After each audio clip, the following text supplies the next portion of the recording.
Sherry. How are you? Good. We are going to go ahead and get started because this is one of those days where this is my very first training via Zoom with an SST. I'm used to having very chatty teachers, and I've also done a couple middle school Zoom sessions with small groups. So this will be my first experience with the SST. And of course, we have had all kinds of technical difficulty this morning. My laptop will not allow me to access any of my Microsoft files. So my PowerPoint, luckily I had uploaded the PDF to Google. So we'll be using that PDF today. Then I went to Zoom to log into my meeting and it told me I had no meeting scheduled. So luckily I had shared them with Susan because she's my wingman. And so she had to share the link back to me so that I could access my own meeting today. So I think the MBSC has completely erased me from their existence for some reason. So we're going to, fingers crossed, make this work for us today. But I wanted to welcome all of you. I met all of you face to face, which is fun to say. And we're going to go ahead and get started. Susan is going to record this for us so that we are supposed to have 16 people joining us, plus Melinda, Susan, and myself. So with that being said, I know how crazy busy and unexpected things can come up in the morning when you are actually in a school building. So hopefully everything is well with all of our co-workers, and they'll be able to hop on here when they are a little less busy. So we're going to go ahead and get started. Here is our agenda today. I'm going to give you lots of information about the Perkins 5 external review, and we're going to talk quite a bit about some recent updates. Those are the main points to the agenda.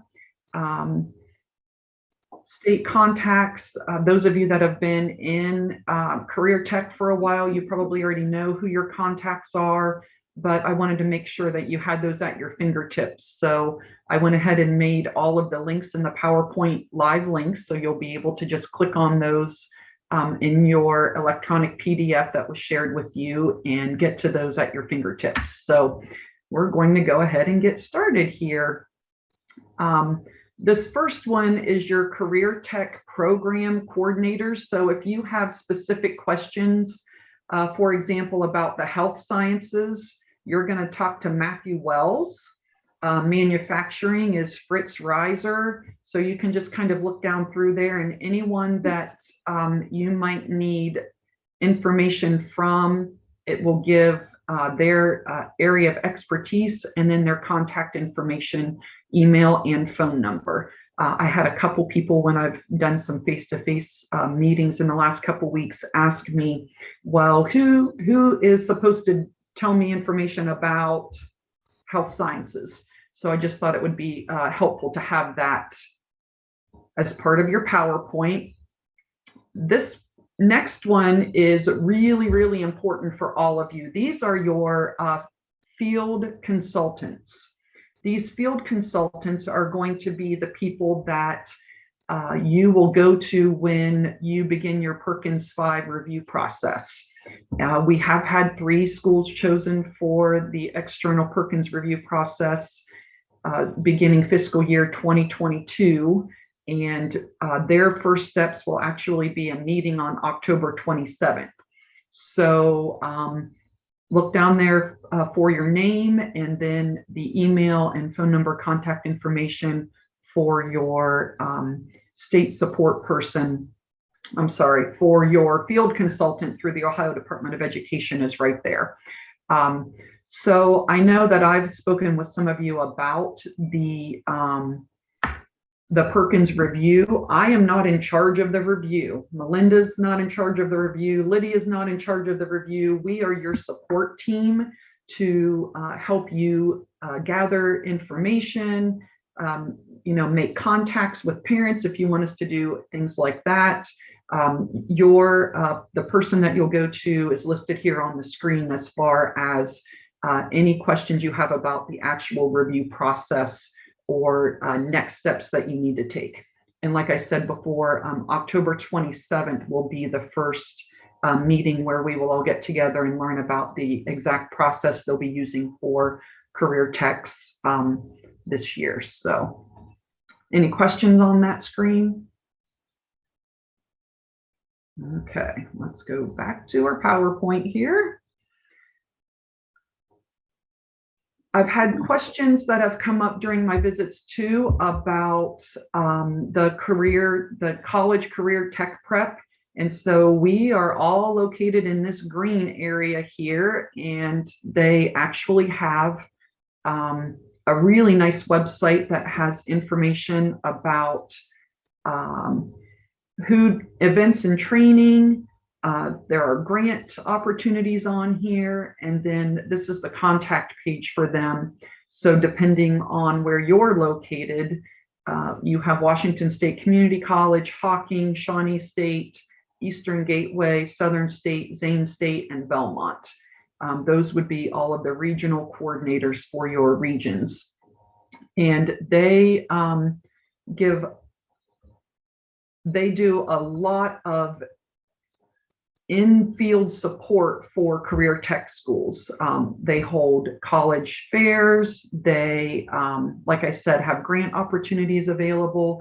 So if you haven't checked out this site in the past, this is a great place to go to. I was going to see if their events and training would come up here. Oh, looks like here's some archived ones. So they have all of their former, this does not look like it did when I was on here a couple days ago. Maybe they're doing some updates to their events and training pages, but I wanted you to have that information so that I know Becky was looking at trying to make some contacts to create some business advisory councils. These folks might be able to help you find some more people if you're having some difficulty getting some people on board. So definitely check them out too. And the one thing that just came up yesterday after I met all of you when you were here is it seems like our graphics design department, they are having problems getting people on an advisory board that's local for us or for them so that people can come in. People will say that they'll sure they'd love to do it, but then they can't come in or they have to go off of it. And I know Chris is having a hard time with his advisory committee. Gotcha. All right. Well, we are to the point on the agenda where I want all of you to share something that you are proud of. And I just took a screenshot of a piece of the, trying to find the whole handout here. This is the Career Tech Insights, Outcomes and Insights newsletter. Have you all seen this? Have you seen the Outcomes and Insights newsletter? This gives you, oh, what happened here? My link is not working. I'll have to fix it. This gives you a lot of information, summary information, and a snapshot. And as you can see on this one, 97.2% of career tech students graduated in 2019. Of course, because of COVID, that is the last time that we have up-to-date, solid statistics about what has been going on in education in the state of Ohio. The state average was only 85%. So career tech students graduated at 11.3% higher rate than their counterparts in regular high schools. So to me, that is something very, very wonderful that we should be celebrating in career tech, that even though we have had a lot of difficulties, like Becky shared, trying to get all of our pieces put together, our students are still graduating and becoming successful, contributing citizens in our communities. So Cheryl, do you have something proud you would like to share about Belmont? Oh, yeah, sure. I am very proud that we are getting our work-based learning program here underway and moving forward. You know, it's been a little challenge with learning everything, and I feel like we're all coming together and moving forward on that and getting all our programs up to where they need to be is our goal for this year. And so far, I feel like we're moving in the right direction. Great. That is a lot of work, working through that work-based learning and finding all of the sites. Becky, is that something you're working on too? Or are you As a matter of specifically fact, working on I've got councils right now? I've got a meeting here this afternoon, a Zoom meeting this afternoon with the MSSC and the ACT. It's the Good Jobs Challenger webinar, and it's like it's based upon the work-based learning and things. And you know, since they've resurrected this program or this position that was, as I told you yesterday, was like 6 to 7 years ago, they had this. They haven't had anybody in this position to actually go out and look to see what's available for these students.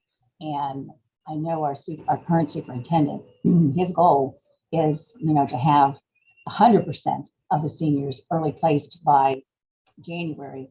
That's of course not going to happen because we have a lot of seniors that, not a lot, but we have several seniors that are credit deficient.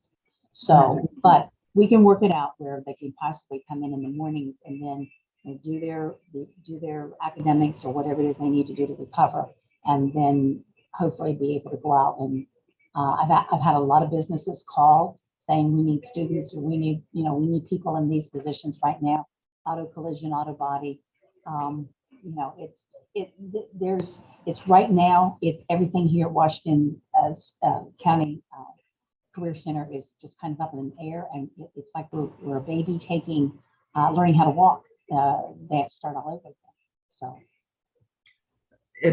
COVID has definitely disrupted that process. absolutely. You know, students that even had good work ethics before, some of them are finding it difficult, whether it's anxiety or you know, a lack of opportunities to be able to get back into school and work through you know, the learning process. Well, I think in COVID has shut down so many businesses, not allowing students to come in because of what's going on. And so the students are kind of on this island out there all by themselves. You know, where do we go next? Or what do we do? You know, so hopefully we can, you know, get this up and going. It's going to be a challenge this year. It really is. So. All right, next on our agenda, I wanted to briefly mention the transition modules. We, through the Ohio Department of Education, Amy Samansky is kind of like the leader of all of the CTPD consultants, which is my title.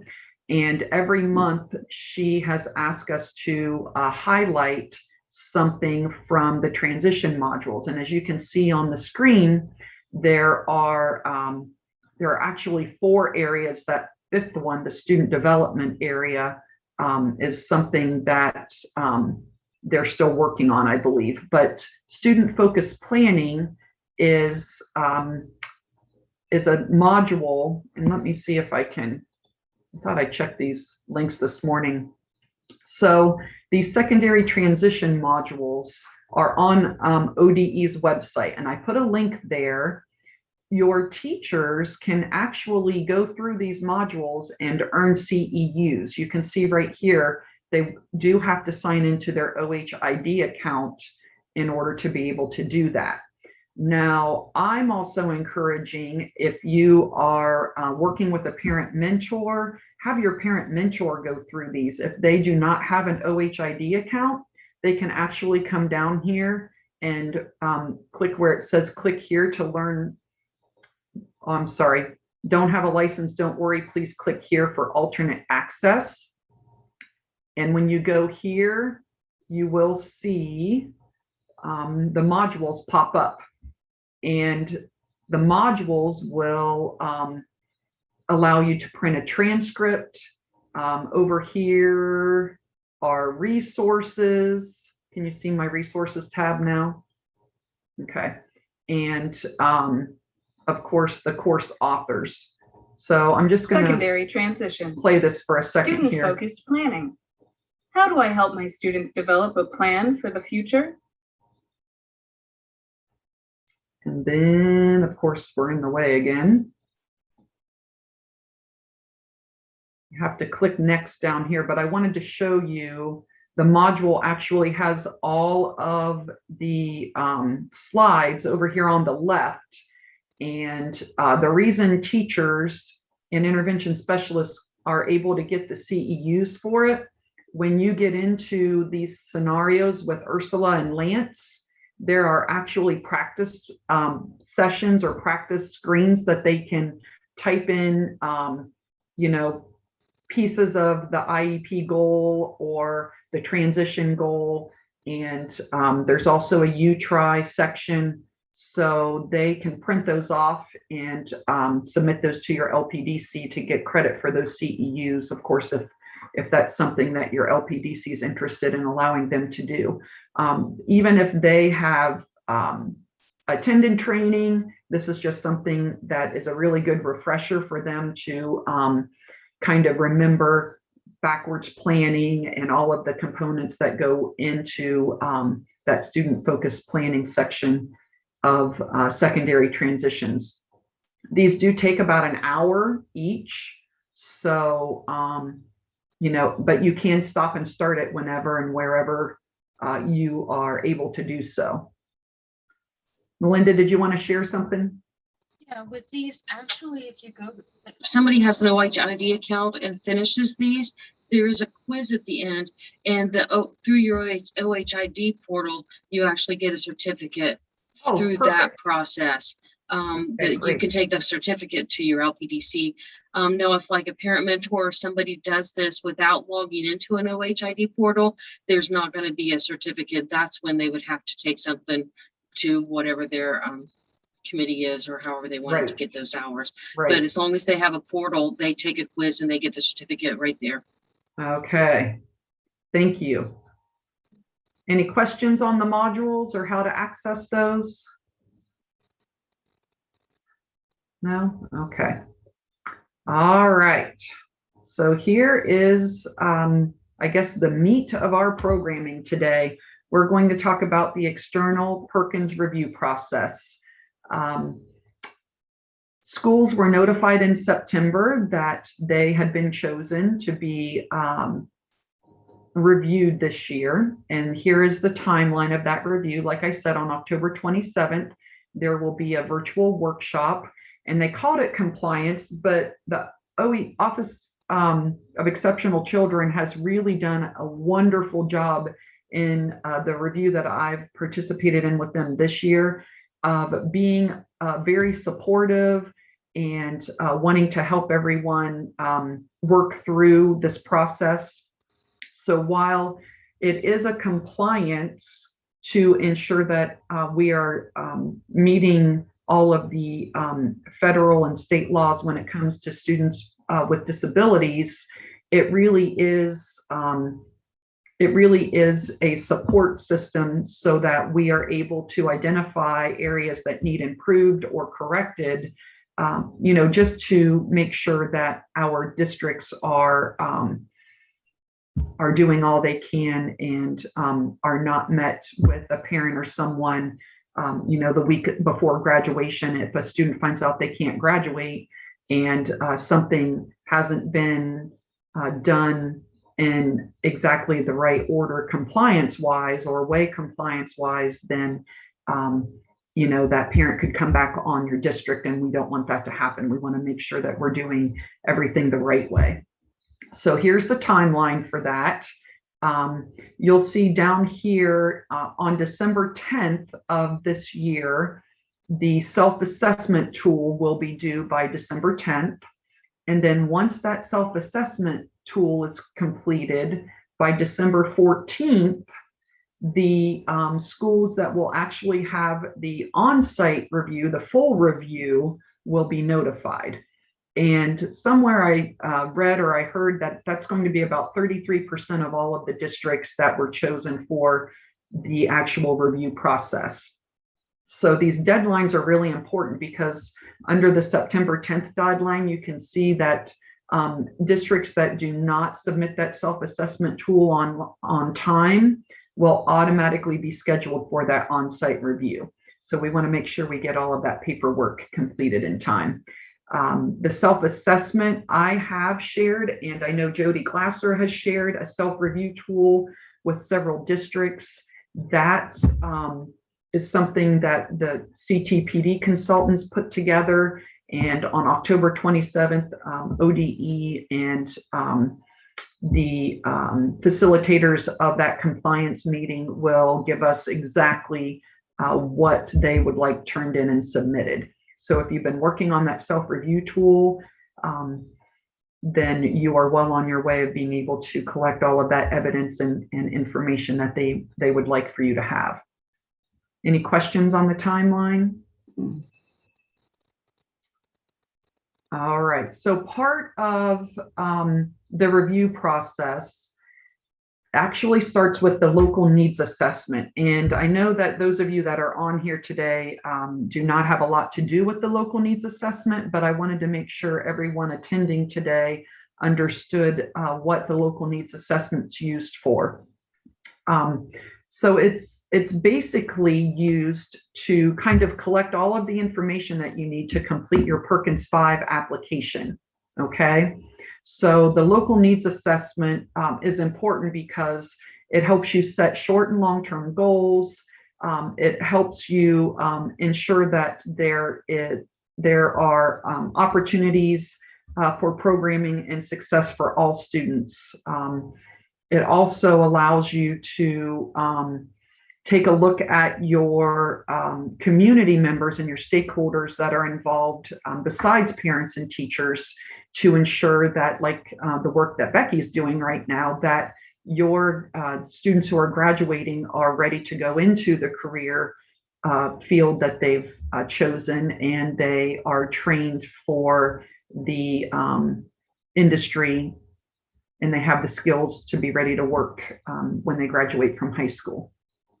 So the part of the local needs assessment that is the most important to the Perkins 5 external review is going to be this improving access and equity, this part E that I put the bright yellow box around. The access and equity is actually a very huge theme occurring this year through the Ohio Department of Education. And the SST consultants spent, goodness, I think it was 3 days, wasn't it, Susan and Melinda, learning about all of the ways and the importance of the access and equity pieces to the state's One Child plan. So with that in mind, I did not put a copy of the self-review tool in this presentation because I have a feeling they may have changed that a little bit from the last copies that we had, but I'm going to share with you the pieces from Amy Szymanski's PowerPoint that she created. I don't want to take credit for this because this is not my PowerPoint, but the reason I'm not showing her exact PowerPoint is because the contact information at the end of it is not correct. So I wanted to make sure you had the correct contact information. So we're just going to talk about some of the things that we need to consider when we're looking at that self-review tool. The self-review tool is all about civil rights, and it's going to ensure that all students, regardless of race, color, national origin, sex, or disability, have equal access and opportunities to succeed in those career technical education programs. The areas that are going to be looked at in the review are: how are you recruiting your students? Is there an application process? Is there an interview process? We are really encouraging that the recruitment and admissions is either a lottery system or everyone's admitted to the program that they're choosing to be admitted to. That is the safest way for you to ensure that equity and access for all students is occurring. They also will be looking at career counseling. What career counseling strategies and activities do you have in place? Services to students with disabilities. Again, if you have the on-site review, they're going to be looking at that least restrictive environment as well as that specially designed instruction, and they're going to make sure that whatever your IEP states is actually what's being shown and worked on in the actual classroom. Accessibility of facilities, again, work study, co-op, and job placement and employment. Those are all pieces that will be looked at under the civil rights review.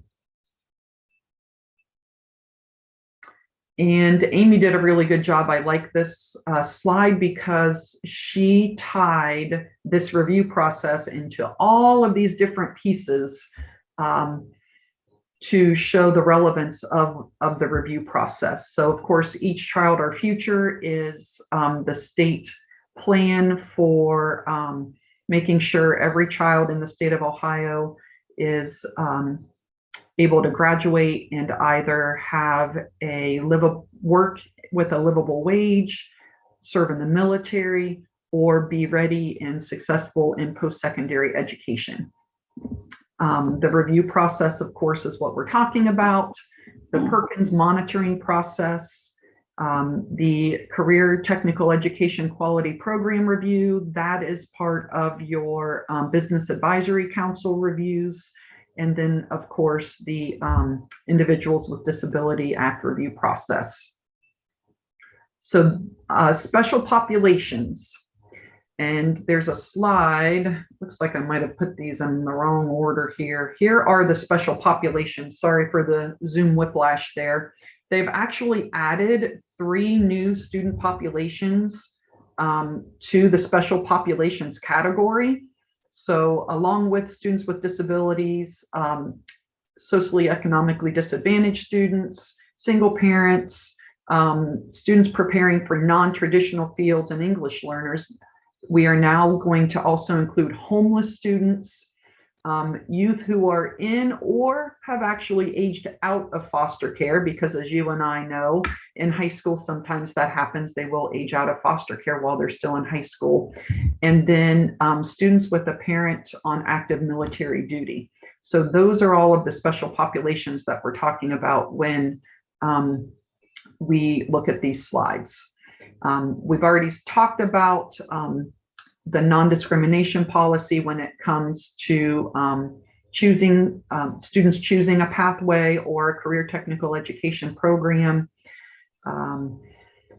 Of course, you have to be able to show how your program is going to be designed to meet the needs of that special population learner. And we're not saying that the expectation is there for students in those special populations to actually attain the industry credential or even complete the WebEx exam with a proficient score. While those would be wonderful and great, and I know our teachers work really, really hard to make that happen, what we are saying is those students can still learn skills that they will be able to take with them when they leave high school. And it's important that they have that opportunity, just like their peers. In Perkins 5, we have to make sure that we describe appropriate accommodations and that those are implemented, and that instruction and work-based learning opportunities are integrated in those settings, and that our students within those special populations are given the same opportunities to participate in work-based learning as their peers. And of course, the whole reason for the review process is to improve our outcomes and reduce performance gaps, and make sure that our students in special populations have the skills that they need to be successful adults. And Amy wanted to make sure the Ohio Administrative Code was placed in here also, which basically states that the courses offered in state-approved career technical programs and pathways will meet all of the state and federal requirements in regards to access and non-discrimination and meeting of the performance expectations for those populations. Of course, it's a collaborative responsibility. Melinda and I talked a lot yesterday at Becky's school about that communication being super important between the partner high school and the Career Center, especially when it comes to those transition services and being able to collaboratively create those transition goals so that our students are able to be successful when they attend a Career Center. And one of the first ways that you can ensure that you are ready for the Perkins external review is to be working on that communication plan. And in your folder, I have included a communication plan framework. And I know Cheryl worked with Jody on the communication plan last year. Becky, I'm not sure who would be in charge at your school with completing the communication plan, but I know we talked with the intervention specialist and they had been working through a communication plan. And I'm not sure who the gentleman was that was sitting right beside me, but he offered to share that with me. I was going to say, is that Bill Skinoski? He's got a. Yeah, I think it was Bill because Melinda kept telling Bill said that he was going to ask the tough questions, and Melinda kept saying, Bill, that is a tough question. So yes, it was Bill. So this framework kind of takes you through all of the ideas that you need to think about when you are writing that communication plan. And of course, that communication plan should include the collaboration and communication between the partner schools and the career centers, the procedures and practices, not only for recruitment and the application process, but also for what are the expectations the career centers have for the students to be ready to attend the career center. We talked yesterday about them having that math credit out of the way. Well, even if they don't have that math credit out of the way, that's not something you can keep them out of the career center because they don't have that math credit completed. The partner school and the career centers are going to have to communicate and work out what happens if the student doesn't have that math credit yet. And then of course the equal access portion of that. So I want to say this is several pages long. I'm not going to give you Zoom whiplash scrolling through all of them, but if you already have your communication plan completed and you want to go back through this framework, or if you want to send that to me and let me look through it, sometimes when an outside person looks at it, thinking about all of the Perkins 5 ins and outs that need to be included in there, and using this framework, we can come up with some suggestions to help you make sure that it is as specific as possible, and it's also compliant with federal and state law. Any questions on the communication plan? All right. Sure, yeah, I do. I have one question on that. Sure. Who is responsible, like from the Career Center here? Is it the special ed department responsible for this career plan? Is it our counselors? Is it our director? Who is ultimately responsible for this? Yes. All of the above. It really needs to be a collaborative piece. And, Cheryl, did you include your intervention specialist when you guys were working on your plan? I can't remember. I know you and I talked about your plan, but I can't remember. I know you're on year 2 or 3, so I'm not sure if you were a part of that writing or not. Okay, so our communication plan was created primarily before I took this position. Miss Paula Norman, and I can't remember who she worked with, but it wasn't Jody. I worked with Jody on the self-assessment Okay. review. Yeah, that's what she and I worked on, and Heather, and we worked here on that. But the communication plan, Paula Norman created before I had this position. Now, I was here in our building as an intervention specialist, so I know she did work heavily with us too, and I assume the other administrators on that. So I can't take credit for that. Thanks, Cheryl. Yeah, Becky, it's really important that you have input from everyone involved. You know, that communication plan is going to involve students and parents. It's going to involve that partner school. It's going to involve guidance counselors from not only the Career Center, but also the partner schools. So it's going to be really important that you know, it's just not something that you can sit down and write in 1 or 2 days as an individual person and have it be all encompassing. It really is a pretty lengthy process. And as someone who has actually taught at a career center for 13, 14 years and dealt with IEP students and with disadvantaged students, and then went on to become an administrator, there are still, and we've got 6 home schools that feed into here. I'm going to venture, I guess, to say that we still do not have guidance counselors and teachers that don't understand this process. I don't think they understand how important it is when you send a student from the local high school to the career center. We've got to have our T's crossed and our I's dotted. And if not, we've got to know where it failed somewhere. Now, that was my take on it. I always wanted to make sure that the instructors at the career center, and as an instructor at the career center, I needed to know where my student was coming from before I could say, before I could tell you where I'm going to take them to. So, I mean, you know, I used to get students that had 11 credits deficient. You know, it's like you don't send them to a career center with 11 credits deficient and they're a senior. It doesn't work. Right. So, and that's part of the communication plan. That communication plan really needs to address those students that are credit deficient. right. Because you're technically not supposed to withhold them from career tech education because they are career deficient. And again, that's a conversation between the partner school and the career center, because every career center is set up differently. Every career center has you know, different human capital. Some of them have more intervention specialists or paraprofessionals that are able to work with students.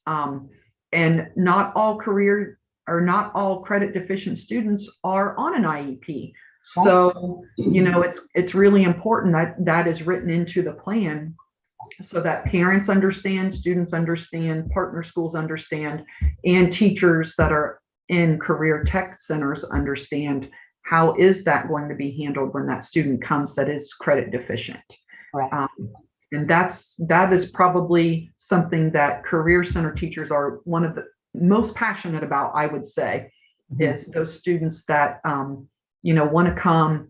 Melinda and I visited a school last week, and the principal said, you know, we don't have a lot of students that come here that are career deficient, but we do have, he said, for example, we have one this year.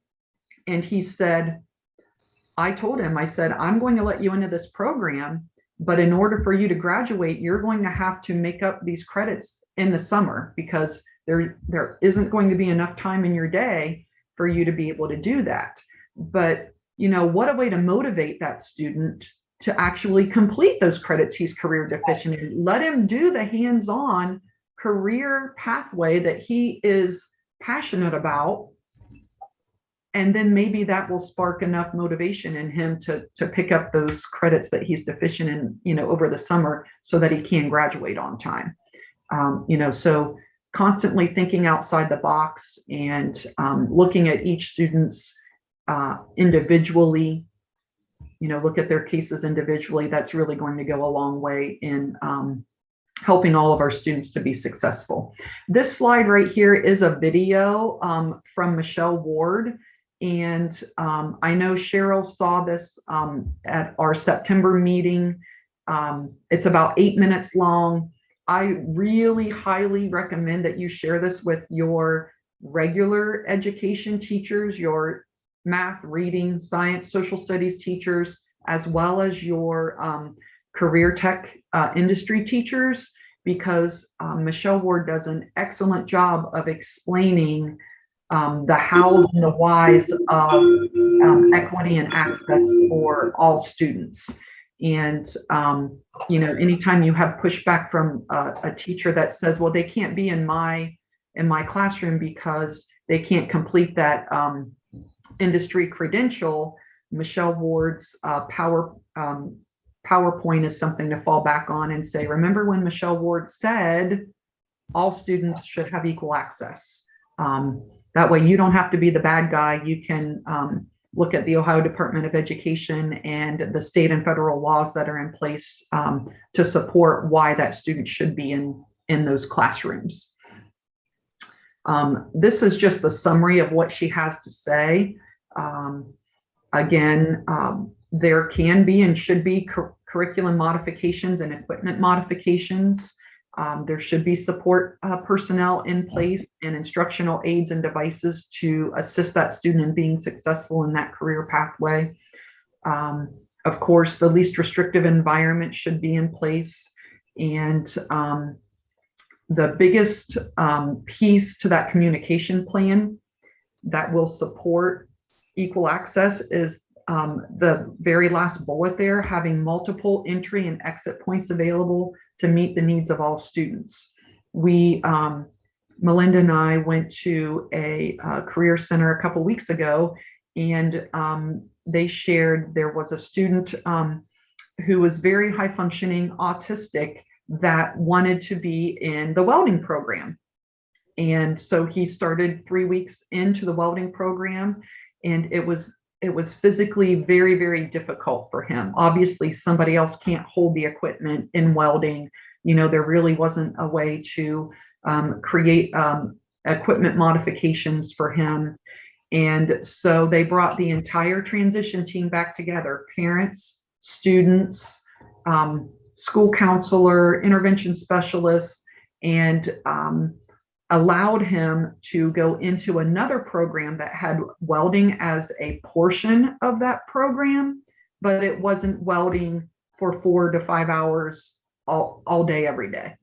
And so, you know, now the student is learning about fixing computers and CNC machine programming. And, you know, he is very successful there and he loves it there. So he's still getting that welding piece that he really wanted to learn, but he was allowed to quit a program and enter a new program 3 to 4 weeks in, so that he was able to be successful. And that is what that last bullet's all about. You know, it's not, there has to be a huge gray area, especially for our students who are listed in those special population categories. Any questions on that? I have a quick question about this slide. Yes. It mentions that we need to have, you know, supportive personnel, including paraprofessionals included. In previous years, that has always been supplied from the partner school. Is there like legal or like somewhere like guidance on that subject? Oh, that is a good question. That is probably going to be something that I'm not sure how I would say that's probably different depending on the career center and the partner schools that are involved. So Melinda, do you know anything about? There is a path. I'm just thinking that it's probably, it says per the student's individual education program, and they're still the district of residence. So I'm still guessing that what you're doing is okay. But Sherry can certainly check and let you know if there's any updates on that. But I think what you're doing is probably still gonna, as long as the students' needs are being met and it's indicated in those the IEP how they're going to be met, I think you're okay. Right. And this slide isn't saying that those support personnel have to be in that career tech classroom unless it's in the student's IEP and or, you know, the student needs those supports. Right. We've just had a situation, and I can talk to you guys privately if needed, but if you could find, if there is any guidance out there, if the support is being provided in the home district, I would think logically if it's in the plan, it needs to also follow them to our center. But that's been a kind of a point of discussion with one of our partner schools. And actually the student ended up leaving because they weren't providing that support here. So I just haven't felt good about that. So if you can find guidance on that, that would be really helpful. Sure. I will see what we can find out about that. Let me write myself a note real quick. And Anne, your communication plan, you might want to make sure that that is in that communication plan Mhm. spelled out so that that's something you can fall back on that. But I will check too and make sure. Melinda might have to help me with that to figure out exactly where to go to check that information. Thanks for clarifying, Ann, because that puts a different light on it than what I was thinking you were asking. Okay. So thanks. I have another quick question. I don't know if this is the appropriate time, but we talked a lot about equity in our last meeting with Amy, and then I can't remember the other lady, Michelle Ward. Yeah. And one of the things they pointed out that I didn't realize is if obviously, like I always think of, if we don't have the same population of students with disabilities, then obviously we're not equitable in allowing them in.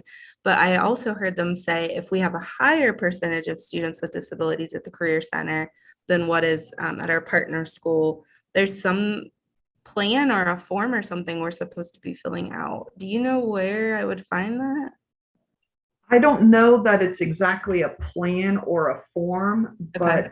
you should have in your communication plan, again, that communication plan is really going to be the place where you are able to address a lot of the incidences or ideas that might come up in that external review where, I don't want to say red flags, but where question marks might come up from OEC. So, so what they want you to think about is they don't want your career center to look like you are, all students with disabilities are being funneled into your school, because then you're looking at that as segregation.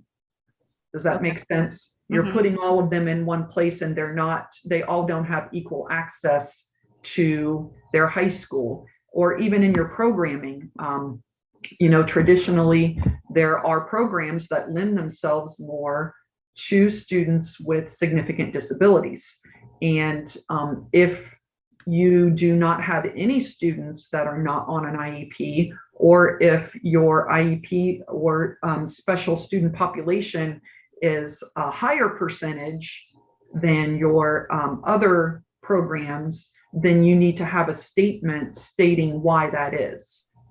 I would say in those transition meetings, if you're looking at backward planning and you are talking at age 14 about what those students' pins are, what are their interests, what are their needs, what are their skills, then by the time they get to the Career Center, you've already addressed all of those reasons why that student might be in that specific pathway.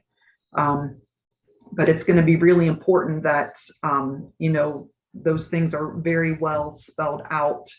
And those things do need to be black or white. I encouraged you to use that gray area before, but when you're writing those goals and that least restrictive environment and doing that backwards planning, you really do need to be black and white when it comes to, what does the student's long-term transition plan look like?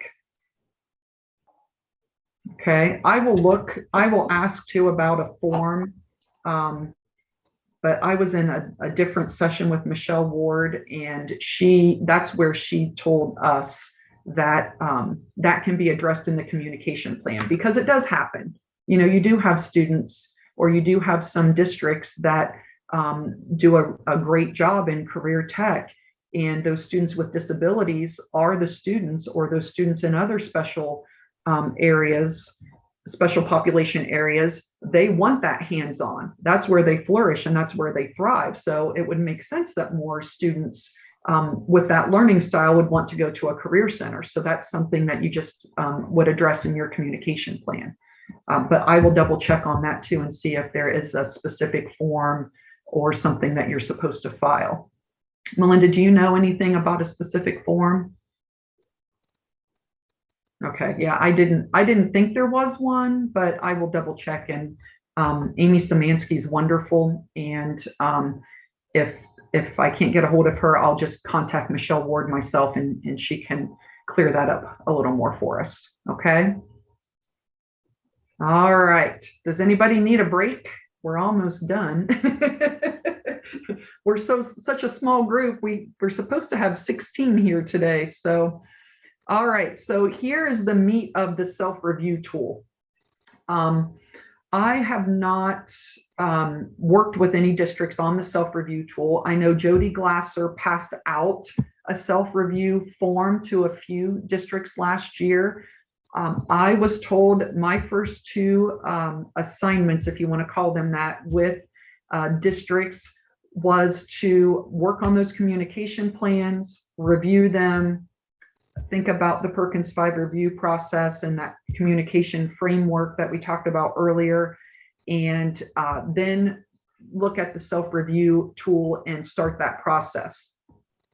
Well, then I had a meeting and was told that we weren't supposed to release the self-review tool yet because the Ohio Department of Education and OEC's office wanted to look at that, possibly tweak it a little bit, and then give the actual forms they want the districts to use for that external review to the districts on October 27th. So those of you that are going to be in that review process will get the actual forms you're supposed to use on October 27th. I know I've said that like 3 times now. I just don't want anyone to get confused and say, well, Jody gave me this form last year, or Sherry gave me this form at the beginning of the year. I thought this is the one I was supposed to use. So those are good places to start. October 27th to me is still a long time away. So if you have the time and you have that self-review tool in hand and want to start looking down through there and looking at what evidence you need, that's great. If you want to wait to see exactly what is released on October 27th, that's fine too. But I do know Anne and a couple other people that were in the statewide meeting really wanted to see what that self-review tool looked like. So again, Amy Szymanski did an excellent job with a PowerPoint presentation, and these are her slides. So I'm just going to go through this process quickly. And the questions are here for you to look at later and refer back to. And we are recording this so that you can share this recording with your directors or your intervention specialists or whoever you feel might be interested in hearing more about the self-review tool. All right, so there are 4 parts to the self-review tool: the recruitment, the application, selection, and placement, which we've already talked a lot about today. The section where you are discussing how you're providing for special education and related services in the career tech education field, and then continuous improvement. So we're going to look at the questions that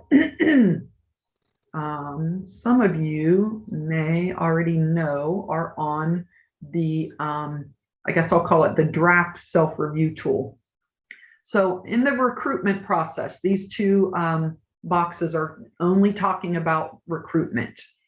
So the first question is, what is your process to familiarize potential students for the various career technical pathways and programs, as well as the program requirements?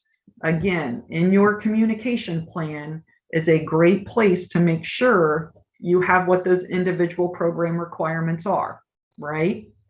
The considerations, it says, how would you encourage and support schools to include students, families, and other school personnel at all levels to become familiar with their options and programs? Even in high school, some students will say, well, I want to be in that program because my friend signed up for that program, really not knowing and understanding what that program is all about.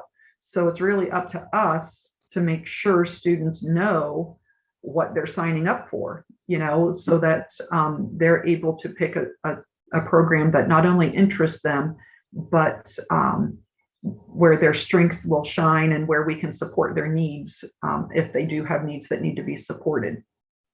The second question is, how do you share the program standards for career tech, their expectations, and the opportunities for ideas such as the credentialing test? How do you provide guidance and make sure when students are making those choices that they are informed choices? So again, under considerations, think about your communication plan. Where is this information housed and how is it distributed? How might you encourage the process of building on a student's strengths to match the program requirements?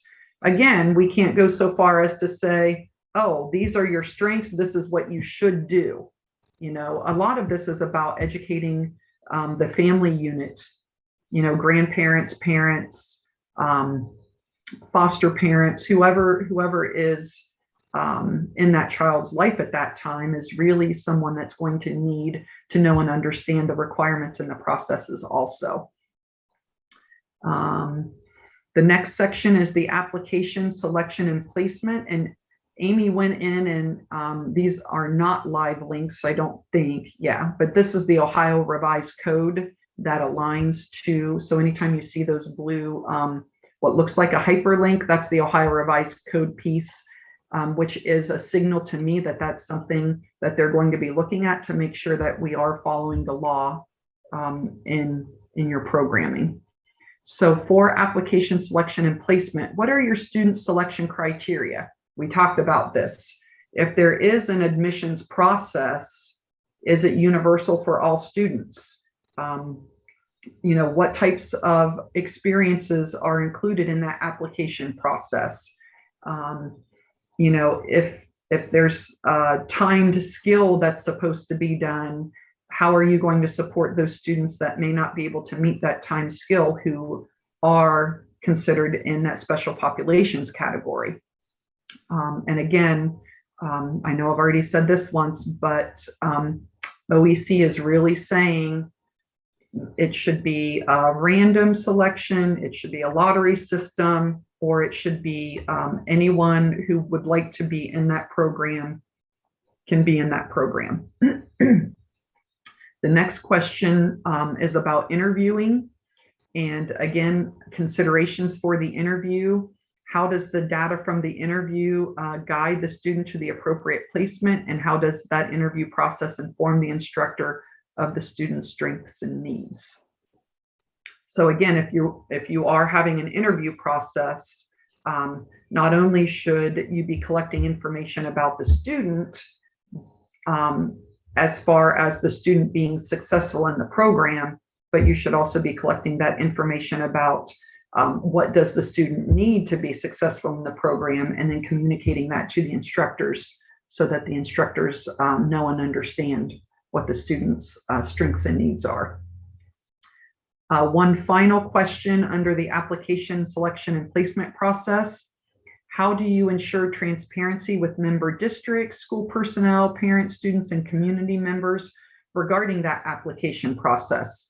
And again, the consideration says, consider the ease of transparency and universality of your application and selection process. You know, it should be one or two sentences. You know, all students are welcome to apply to the Career Center. We accept students to any pathway until pathways are full. You know, whatever your blurb is, it needs to be very specific and very transparent. Now, once your pathways are full then, or once that career tech section is full, then you need to have, you know, what happens next? Does the student get their second choice? You know, do you have the student give 3 choices? It's really dependent upon what your school does. Any questions on that one? All right, special education provisions. We've talked about this a little bit already. What are the procedures and strategies to follow up after the Career Center is informed that an enrolled student has an IEP? And you should consider how that IEP information is shared, when it's shared, and by whom it's shared. Obviously, an instructor doesn't want to find out on the first day of school that they're going to get a student who might need additional supports. You know, so that again, in your communication plan should be very well spelled out so that parents, the homeschool, and your instructors know what are the policies and procedures for students entering excuse me, your CPT district when they have an IEP. All right. The next question, what collaborative practices are in place to support that transition of a student with a disability into the career tech program? Again, having a transition meeting and inviting teachers from the career center, you know, the intervention specialists from the career center to that transition meeting, and then that intervention specialist from the career tech school not feeling comfortable sharing or asking questions is not an ideal situation for anyone involved, is it? And, you know, Melinda and I have had that shared with us that sometimes that happens. So it really needs to be an open communication, a very collaborative process, so that when that student is ready to enter a career center, they have the supports in place and everyone knows and understands exactly what the student's pins are so that that student can be successful. Any questions on that? All right, 2 more slides on special education provisions. Again, this is something that can be spelled out in the communication plan. How do you ensure individuals with, how do you ensure individual students' needs are met within academic and career technical courses? This might not even just be for your students who are on IEPs. This could be for your students who are credit deficient. This could be for your students who are an attendance issue. You know, lots and lots of students fall into the category of needing extra supports. And so under considerations, it says, how do you support staff in the delivery of their instruction? You know, universal design for learning is a huge buzzword right now, and it's something that is really taking off in career technical education. CAST is probably one of the largest organizations that works with universal design and training for universal design. And I attended a webinar last week where there were 2 career tech teachers sharing how they designed universal designed instruction for their students with disabilities. And I can give you that information and you can share that with your teachers. We do have at SST 12 and 16, we do have consultants who are specially trained with universal design for learning. And I'm hoping to become one of them in the near future. So if there's professional development that you would like under universal design for learning, as long as your ESC isn't providing it for you, you know, the SSTs and the ESCs, we don't want to duplicate services. But if your educational service center is not offering that to you and you would like supports from your state support team for that, that is definitely something that you know, we can talk about and get on our calendar if that's something you think that your teachers would benefit from professional. I want to jump in just real quick, only because I am one of those consultants. Just to let everybody great. know that there is a 6-video series on our website free. It's really an intro. They're no longer than 10 or 15 minutes, but you can find those on SST 12's website.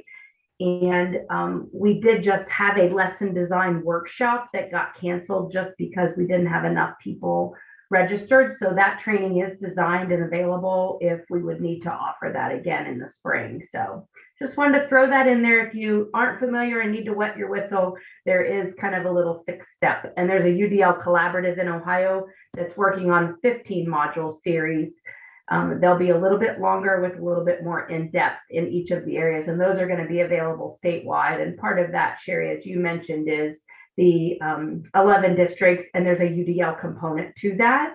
So that's really going to benefit everyone outside of those 11 districts as well. But those will be available. The first 5 will be available probably in November, and then the others will come after that. So that is a resource available. Great, thanks, Susan.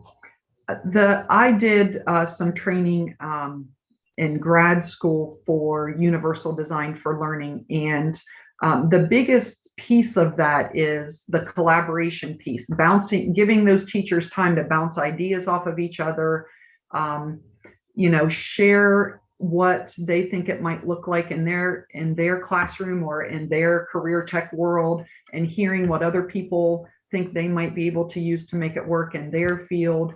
But here's a great example. The webinar that I attended, one of the teachers was in food services. That was her area. And she's actually a sous chef. She was having a very hard time getting her students to be able to access the recipes to follow them. And so she started making picture recipe cards, and she made a poster. They talked about it. She put pictures and then another picture to show the action. And she had them make videos, using the picture and then putting an action with the picture to help them remember what the pictures meant. And she said now they are looking at publishing a cookbook with that universal design idea behind it. So those are all, very quick, simple. I never would have thought about making a picture recipe card, but she knew what the needs of her students were. And, she was able to do that successfully and understood that they needed to be able to act out and use some movement in order for them to not really memorize, but learn what those pictures meant. And so it was I think it was about an hour long. I do have a link for that webinar that Cash shared with me, so I can share that out also.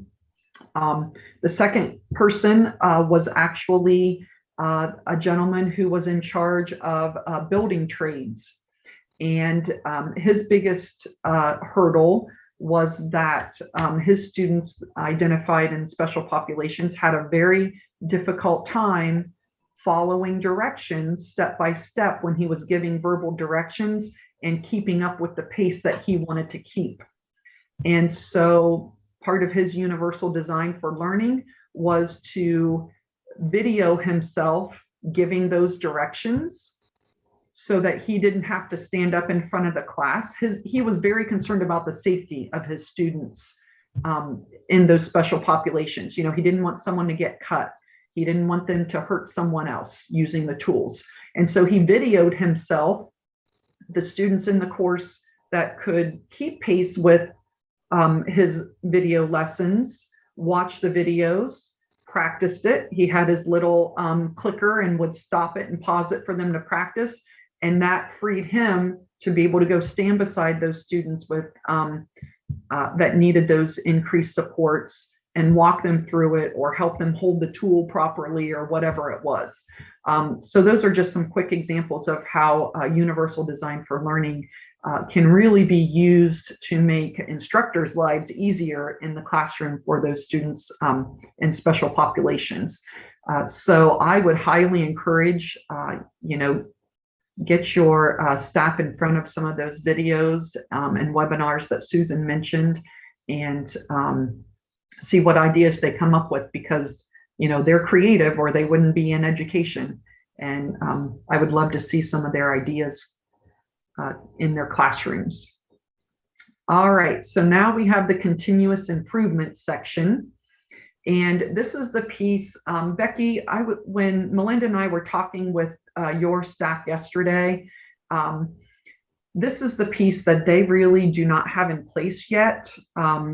And the misunderstanding was they thought that the Ohio improvement process was only for districts who were in intensive support or who were not performing well, where continuous improvement in the OIP process is really all about identifying students' strengths and weaknesses, identifying instructional strengths and weaknesses, and then showing how you're going to improve those. So questions to think about: how do you gather and respond to feedback from member schools, school personnel, students, families, and community members? And again, this is all about a communication piece. How do you communicate with those stakeholders? How do you make equal contact with students and families in the K-12 grade band as well as in the community? And then how do you ensure the sustainability of policies and procedures? This is where the OIP process comes in. What continuous improvement strategies are in place? Again, those students that are credit deficient, what are your strategies for getting them caught up? If your students are not doing well on their end of course exams in your partner schools, but they're coming to you in reading, what types of continuous improvement strategies will you use to close those reading gaps, or to ensure that they can become more successful readers once they hit the career tech world? And Sherry, I wish that I had known you all were going to be here yesterday. And thank goodness Melinda called me to come over, at least meet with you, because they're just listening to the little bit of conversations that was going on there.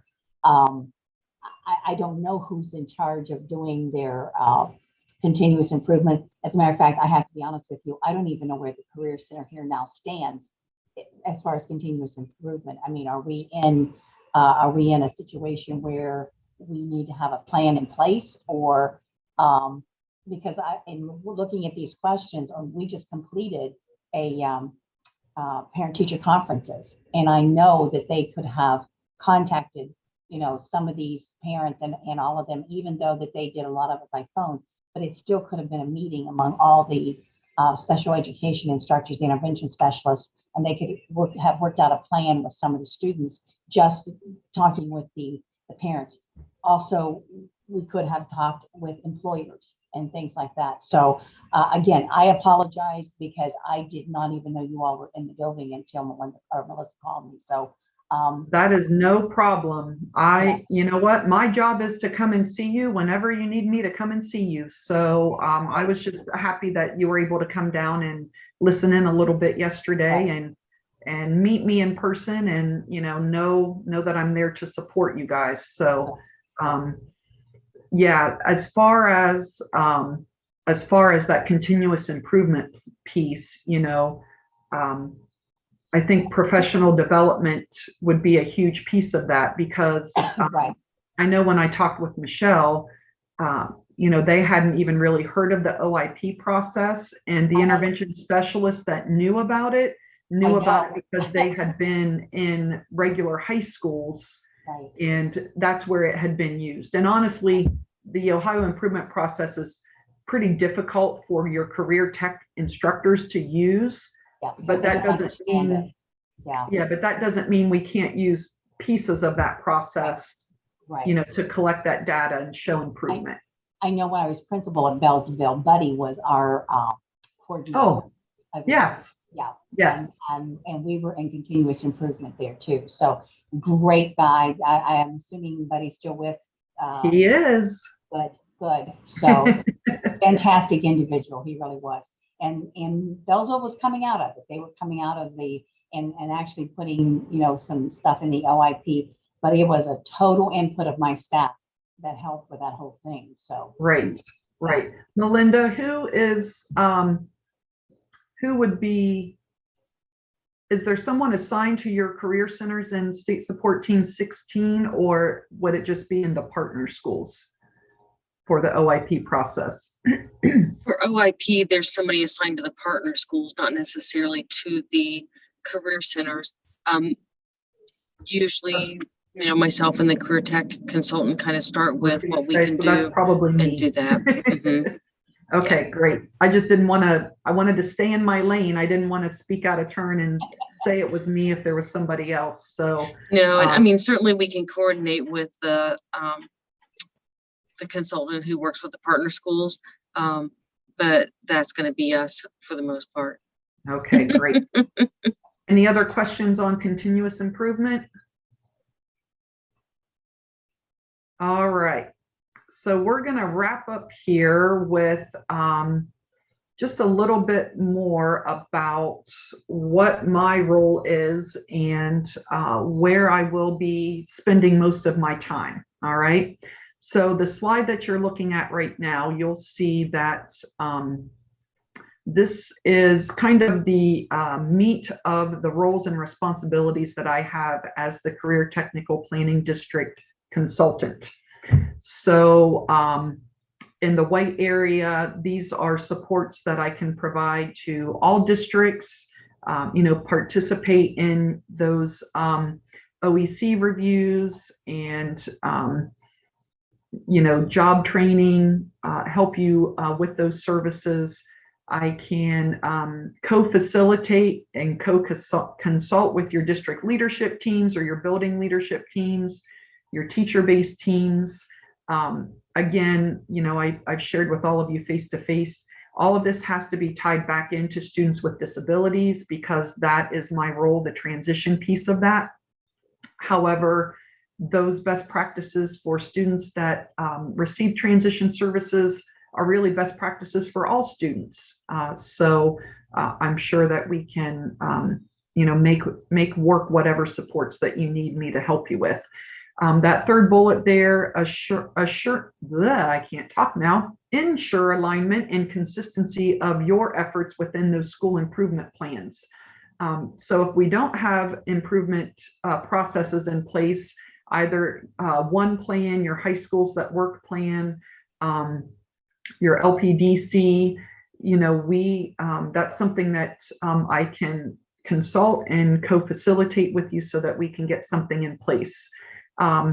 There hasn't been a whole lot of data to collect from any districts in the state of Ohio recently, but there will be new data coming out, I believe in November for career tech schools. So one of my charges is to collect that data and help you kind of look at that and understand it and, move forward with how you will address what your data shows. Let's see, the red area. So once we get the new data, each district is going to be labeled in one of these categories, either as an intensive support district, which is red, a yellow support district, which is targeted support, or a green support district, which is universal support. And again, those designations come about based on attendance, end of course exams, WebEx exams, graduation rates. There are a lot of different pieces to that, that designation component. Right now, because we haven't had any data, I am really focusing on the career centers that have the largest number of partner schools that are in intensive or targeted support. I do have your actual label, if you want to call it that, from 2019, but that information is so old, I'm not sure that it's really worth worrying about right now, especially since we're going to get some new information in November. But I just wanted you to know this. So when you get that designation in November, that'll give you a better idea of, if you're sitting there thinking, do I have to work with her? This will kind of help you understand whether that's a yes or a no.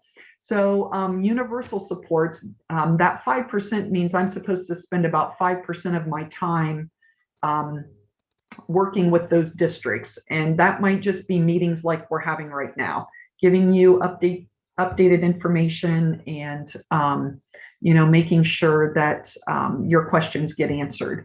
The targeted support, I should spend about 15% of my time. So again, the universal supports. And then, if you're interested in universal design, professional development, that might be something I help with, or the OIP process.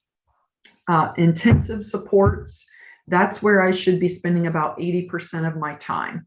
So those schools will, again, even if you're not labeled intensive support, but you're in that OEC Perkins external review process, that's where I'll be spending a lot of my time helping you with that. And then, of course, after that review process is over, there are always ways that we can improve what we're doing. And I and Melinda or Lydia will be responsible for helping you, make those corrective plans and implementing whatever is found that needs to be changed. Any questions on this slide? All right.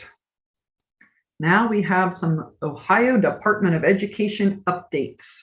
I know most of you have attended the state support or the state career tech and special education meeting that was in September. I just wanted to make sure this was addressed because, like I said, we had 16 people that were attending, and I'm not going to spend a lot of time on this. The requirements are links there. If you have any questions, you can feel free to email me. They do have, starting tomorrow, might be today,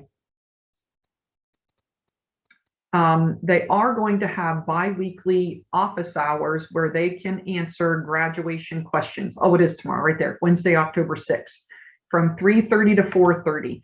That is a live link in the presentation right there where you can go to sign up for those. And it's basically a question and answer session. So you can be a stalker if you want and just kind of sit back and listen to everyone else's questions and glean all of that information. Or if you do have specific questions about a specific situation, that is where you can get the most recent and updated information straight from the Ohio Department of Education. So I was really glad to see that they were going to provide that opportunity for people to get those questions answered. So any questions on that right now? I feel like we've kind of beaten the graduation requirements to death here, but always want to make sure I put that information out there. And I believe all of you are also aware of the new ACT accommodation eligibility requirements.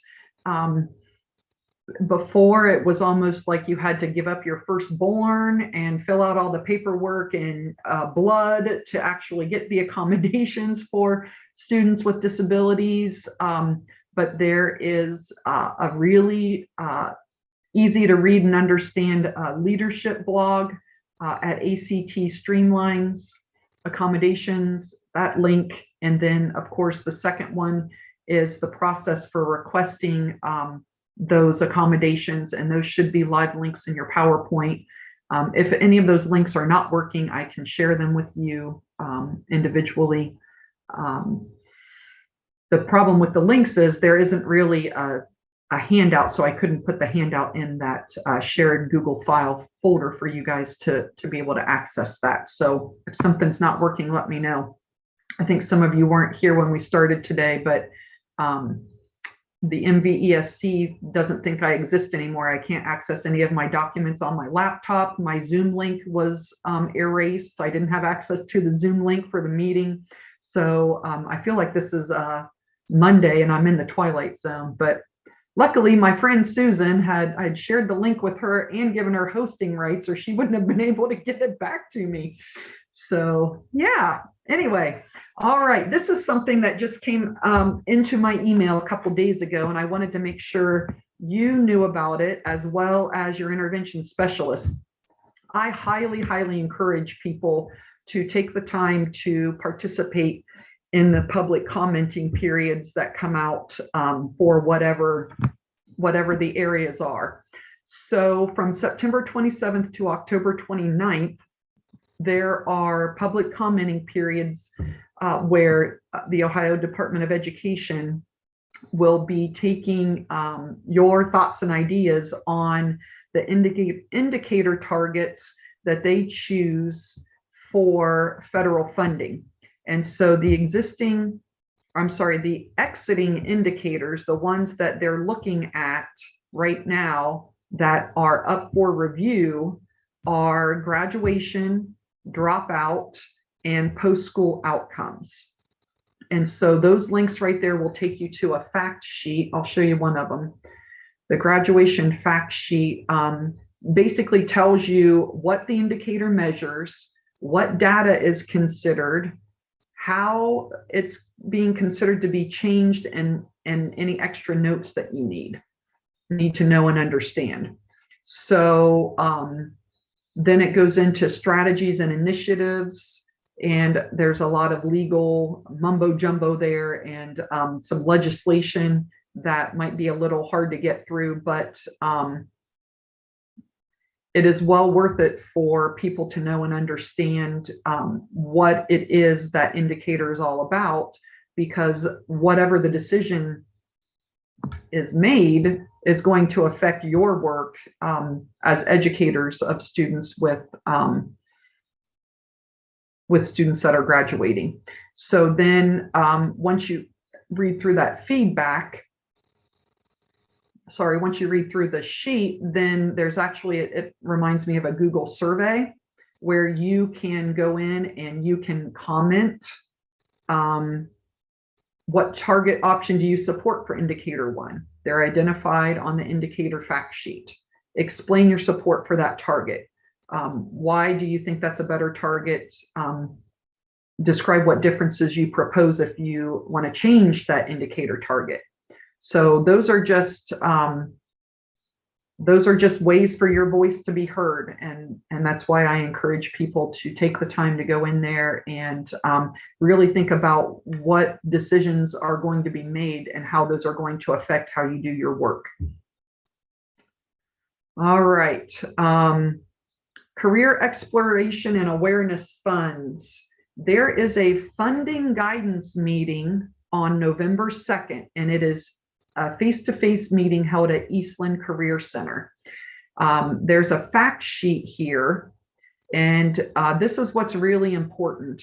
And I'm not sure if it's going to affect any of you, but what I need you all to know and understand is the career technical planning districts are going to be the holder of the pot of money that people will be getting, okay? So in Each Child Our Future, Strategy 10 outlines the need for educators to inspire students to think about future careers, okay? So this funding, and I'm not sure when the funding is supposed to come out, but they're saying in the 2021-2022 school year, every student in the state of Ohio is going to be awarded $2.50 per student for career exploration funds. In 2022-2023, that amount of money is going to go up to $5 per person, per student. That's a pretty significant amount of money. Now, this isn't just the students that are enrolled in the career tech schools. This is K-12. Okay, so there's going to have to be some sort of collaboration, because you can see here under the transfer of funding, it says the department will calculate funds at each educating school through the state foundation payment process. The funds will be transferred to the career technical planning district, you guys, and the schools, the home districts, may request funding by submitting funding proposals that are consistent with the Career Technical Planning District's 5-year plan. There has got to be a lot of communication come about and collaboration in order for these funds to be dispersed properly, okay? Again, this handout, it should be in your shared folder. This is a 2-page example. I'm sorry, it's 4 pages. There are 2 pages of examples of what it might look like at the elementary school, middle school, high school, and then there's a frequently asked questions page. So it's going to be really important for the Career Technical Planning District schools to know and understand, you're going to get this big pot of money, but it isn't just for you to spend on career tech in your building. That funding actually is supposed to be used for kindergarten through 12th grade career awareness, hence the name Career Awareness Funds. And as soon as Melinda or Lydia or I get any more guidance on that, we will get that information to you. This is just the most recent information that we have right now. Okay.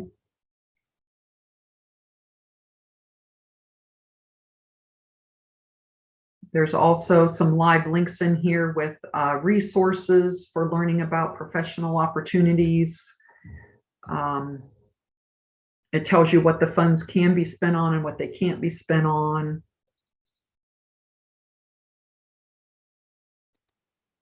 Any questions on that? I don't know that I have many answers for you right now. This, like I said, this is brand new and we just got the information. All right. That is it, ladies. I appreciate you hanging out with me this morning, and I know I'm a couple minutes over time. I would super appreciate, there is an exit ticket / interest survey. I want these meetings to be informational and helpful to all of you. So that interest survey is probably 3 questions for you to just click on some ideas that you might like to hear about in the future. And the evaluation is completely anonymous. The SST has taken away the fill out your email address in order to complete the evaluation form, because we do want your honest feedback. The only way we're going to grow and get better is if we have honest feedback from people, and we felt that collecting those emails kind of hindered that process. You can also click on that certificate, and I think Susan was going to put that in the chat for us too, just to make sure those links worked. You're welcome to fill out that certificate and print that off as proof that you attended or you listened today. And I will let all of you get back to your busy days unless you have any more questions for me.